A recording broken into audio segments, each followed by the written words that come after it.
real for a change. And then you've got Indigenous loan guarantees. Our First Nations friends want to build prosperity for their people. They want schools and hospitals. They want clean drinking water. And they want the ability to fund it with own source revenue by having investments in resource projects that will send their economies into liftoff. I want Indigenous people to be the richest people in the world. But that means allowing them the loan guarantees to get their investments into these projects from the start. Now the Liberals want to control the loan guarantees through bureaucracy. We want to give control to First Nations so that they can make these investments and we can get quicker to yes. We will also allow First Nations governments to collect a share of federal income tax, corporate income tax, from the companies that harvest resources on their land. The Liberals will do no such thing. So again, the choice is, after the lost Liberal decade, do we want to elect them to a fourth term where they block resources for First Nations, or whether we want to put Canada first for a change with a new Conservative government that will unlock the power of First Nations workers and investment in our resource sector. So again, here we have it. Let me just stand over here so everyone can see this. Here we have it, folks. These are all the demands. These are all the demands that our energy sector has made. These are not my demands. These demands come from the 14 biggest energy companies in Canada. They're the ones that put a letter together, and they've said very clearly and very simply, it's not a matter of debate. Either you do these 5 things, or we will stay dependent on the Americans. There is no way to build pipelines, LNG plants, to harvest our resources unless we do these 5 things. Mr. Carney, he has made some vague mutterings about how he might be inclined to change his position that he took over the last decade. But it's time for him to get specific. Will he reverse himself on the Liberal no new pipelines law and tanker ban, the Liberal delays on project approvals, the Liberal cap on our energy, the Liberal industrial carbon tax, the Liberal patronizing approach to our First Nations?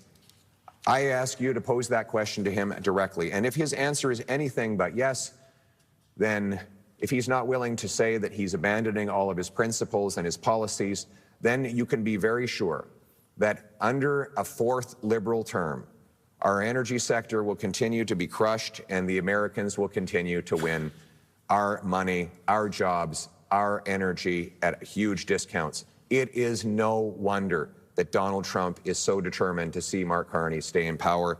Mark Carney is a weak, out-of-touch leader who never puts Canada first. He had 3 passports up until not long ago. He moved his headquarters out of Canada to New York City. While supporting carbon taxes here, he invested in American coal. While opposing pipelines here, he profited off of foreign pipelines. He continues to have those foreign conflicts, which will prevent him from doing what's right for Canada. Just yesterday, we saw those conflicts play out when he refused to remove Paul Chang, a Liberal candidate who had said that a Canadian Conservative candidate should be turned over on a bounty to the Chinese government that wants to imprison or possibly even kill him because he is a political dissident. Mr. Carney said that Mr. Chang could stay on as a candidate. It wasn't until midnight when we found out the police were involved, because it is a potential criminal offense, that the candidate stepped aside himself, not being pushed out by Carney, but because he decided on his own.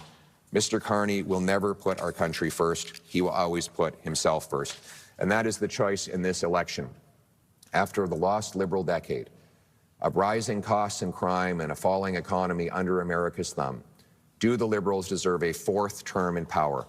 Or is it time to put Canada first for a change? A change that means axing taxes, building homes, unleashing our resource jobs, and bringing home production so we can stand up to Trump from a position of strength. And most of all, to bring home the Canadian promise that hard work gets you a great life in a beautiful home, on a safe street, protected by brave troops under a proud flag. Let's bring it home. Thank you. Thank you. We will now take questions from the floor. Zach Power with VOCM. You spent time campaigning to axe the tax. Prices have gone down today at the pumps, and at least for now. Carney has beat you to the punch in that regard. How are you going to compete with Carney now going forward to bring down prices at the pumps for consumers? Well, first of all, Mr. Carney was saying that we needed to hike the carbon tax up until a few months ago. So we know that Liberals have not gotten rid of the carbon tax. They've simply hid it from the gas pumps a few weeks before the election, all while keeping the carbon tax law in place that will allow them to raise the tax higher than ever before. They had this tax in place for 7 years, and now they expect you to believe that they've had a sudden epiphany 28 days before the election. Canadians are not stupid. They know that if the Liberals are re-elected, they will bring in a bigger, higher carbon tax with no rebate. And they also know that the industrial carbon tax remains in place on the things that Canadians need: oil and gas, steel, cement, aluminum, and countless other industrial products. Those costs will be passed on to consumers and workers through higher prices and lower wages. If you want to axe the tax for real, for everyone, for everything, for a change, then you have to vote for a new Conservative government that puts Canada first.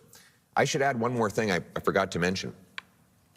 In addition to supporting all of these necessary demands to unlock our energy production, I want to announce today as well that I support Newfoundland and Labrador's plan to double production of oil and gas. I also will grant rapid permits for LNG Newfoundland Labrador, which will pipe gas from the Jeanne d'Arc oil field to a floating liquefaction facility, which will then be shipped off to Europe to break European dependence on Putin and turn dollars for dictators into paychecks for our people. In other words, you're for that? Look at that. Thank you. Thank you. En français. Thank you very much. Merci beaucoup de votre question. Your question. Mr. Carney a toujours appuyé une taxe carbone. Mr. Carney has always supported the carbon tax, and the Liberals put that tax in place for 7 years. The Carbon Tax Act is still in place. All they're doing today is hiding the tax at the pump. And they're doing that for 28 days to fool Canadians into voting for them. And after that, they will hike the tax even more without any rebates, and Canadians will pay the price. We cannot trust the Liberals. So the choice in the elections after a lost Liberal decade, where they have driven up costs and crime, and they've made us weaker in the face of the Americans. Are we going to give them a 4th term? Or do we need to put Canada first for a change?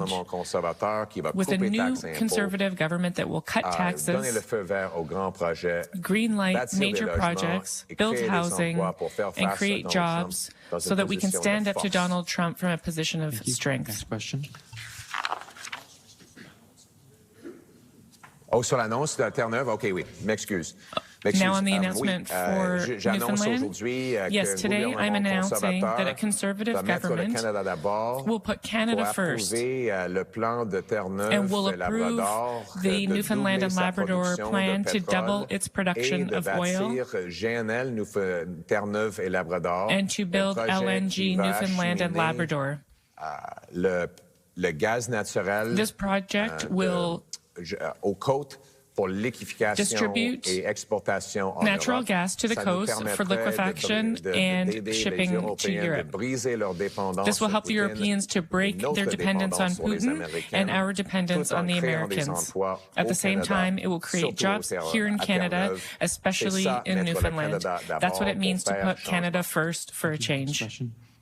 Hi, Ben Clary, NTV News. When it comes to Marine Atlantic fees, our provincial government has called for those fees to be lifted if provincial trade barriers are opened. Would you eliminate those fees? I'm definitely open to it. We're looking at that question right now. Newfoundlanders and Labradorians have the right to get across our country just like everyone else. And after the lost Liberal decade, with crime and costs up and our economy down under America's thumb, the Liberals don't deserve a fourth term of hitting Newfoundlanders with higher fees and more expenses. So it's something that I'm willing to look at. I know that Cliff has been on my case about this for a long time. He's on my case about a lot of things. He's a very persistent guy. But I will add that there's a lot of other savings we're going to provide Newfoundlanders and Labradorians. Our Canada First plan will cut income tax by 15% for the average worker. So hard work once again pays off and people bring home more of each dollar they earn. We're going to take the GST off new homes to save you up to 65 grand on a home purchase and 3 grand a year on mortgage payments. We're going to obviously get rid of the entire carbon tax. And finally, I announced the other day that there will be zero capital gains tax on anything reinvested in Canada. I call it the Canada First Reinvestment Tax Cut. You sell an asset, you reinvest it in Canada, you get a full capital gains tax deferral. You can roll it over, grow it, hire more people, build more factories, increase the number of jobs. One day down the road, when you decide to cash out for good and go off into the sunset, you'll end up paying the tax. But in the meantime, you can keep compounding the jobs, the construction, and the economic power. This is going to be like jet fuel, no, rocket fuel, to launch our economy above the Americans and make us truly an economic fortress. Thank you. En français. And by the way, the choice in this is, after the lost Liberal decade, do you want a fourth term of rising crime and costs and a falling economy under America's thumb, or is it time to put Canada first with a new Conservative government that will axe taxes, build homes, unleash our resources, and stand up to Trump from a position of economic strength? En français, c'est quelque chose qu'on va considérer. Mr. Small en parlait beaucoup avec moi. Spoke about this with me quite a bit. Les gens de Terre-Neuve et Labrador ont le droit de se déplacer à travers le Canada sans des frais exorbitants. Après les décennies perdues des libéraux, les gens ici comme ailleurs au Canada en paient trop. Donc le choix, c'est est-ce qu'on va permettre les libéraux d'avoir un quatrième mandat après qu'ils ont causé le décennie perdu des libéraux, ou est-ce qu'il nous faut mettre le Canada d'abord? Or do we need to put Canada first for real change? Enlever la taxe, le TPS sur les nouvelles maisons. This includes removing GST on new homes, cutting taxes by 15%,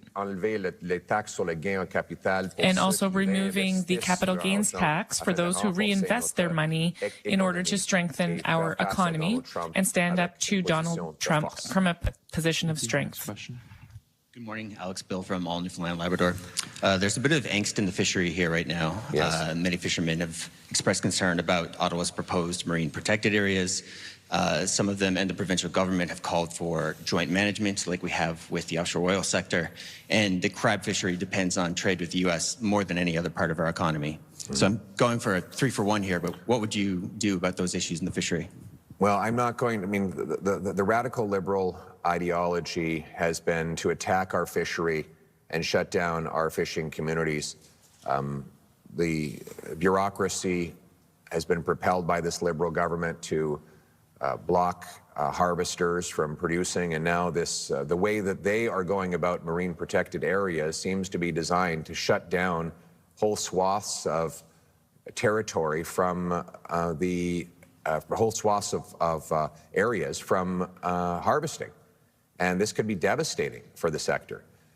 So after the lost Liberal decade of attacking our resource sectors, the question is whether they deserve a fourth Liberal term or whether it's time to put Canada first for a change with a new Conservative government that will protect the right of fish harvesters to bring home a good catch.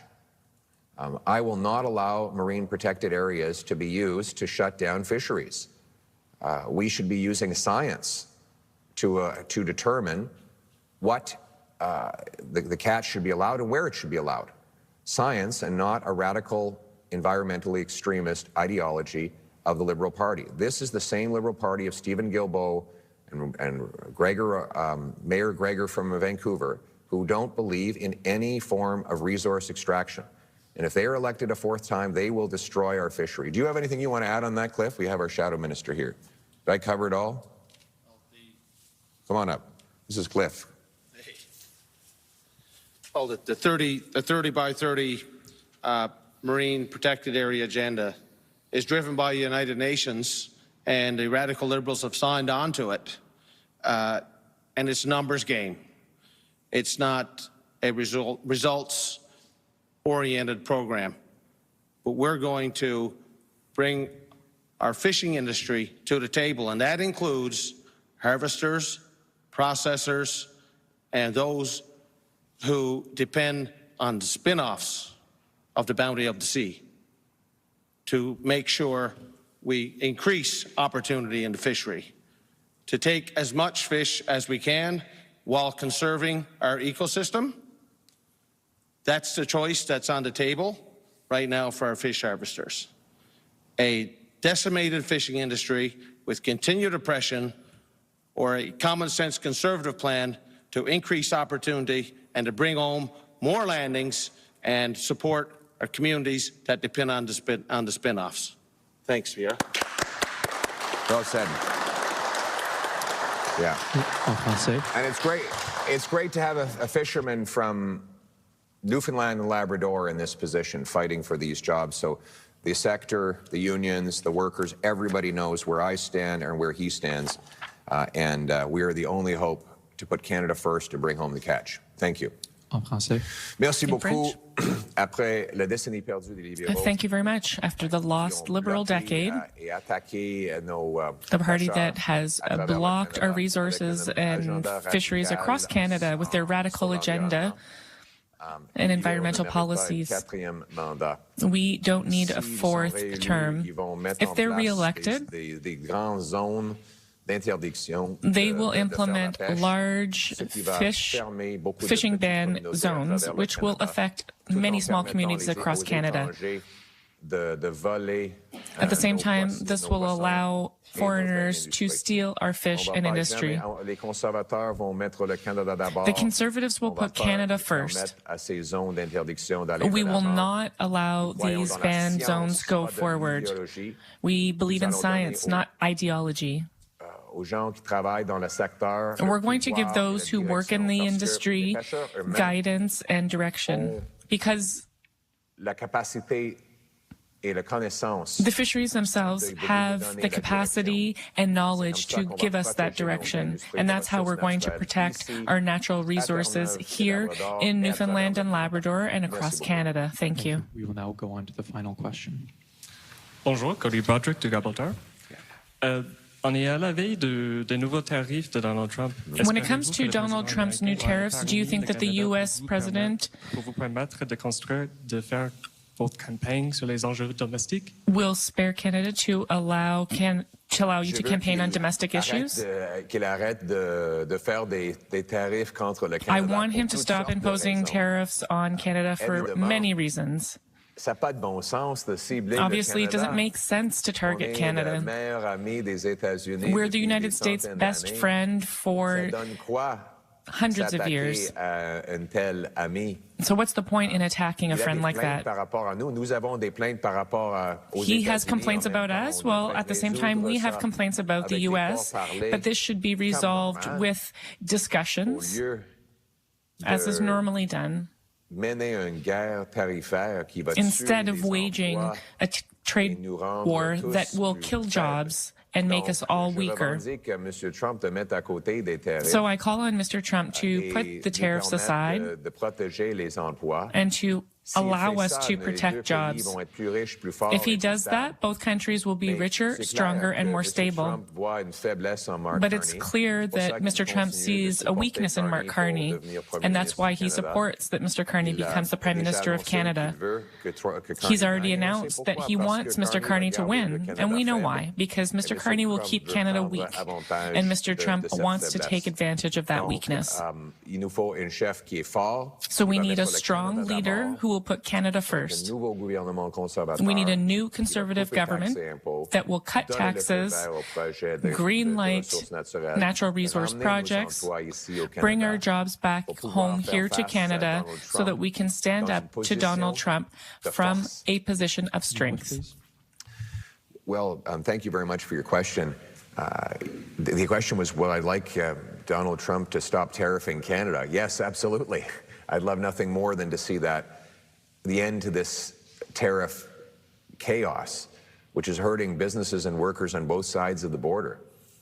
He says he has his grievances with us. Well, we have our grievances with them. So why don't we sort them out without attacking each other's economies? As long as he does tariff us, we have to counter tariff in order to deter economic aggression and keep our industries alive.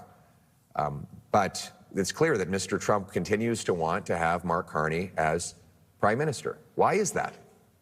Why does he keep saying he wants Carney as Prime Minister of Canada? Well, because Carney will continue the Liberal policy of economic weakness, of blocking resources, taxing away our jobs, pushing $500 billion of investment out of our country to the U.S.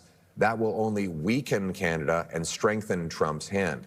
What he doesn't want is a strong leader who will put Canada first for a change by axing taxes, greenlighting resource projects, building homes, training up 350,000 tradespeople to bring home our jobs and confront Trump from a position of economic strength.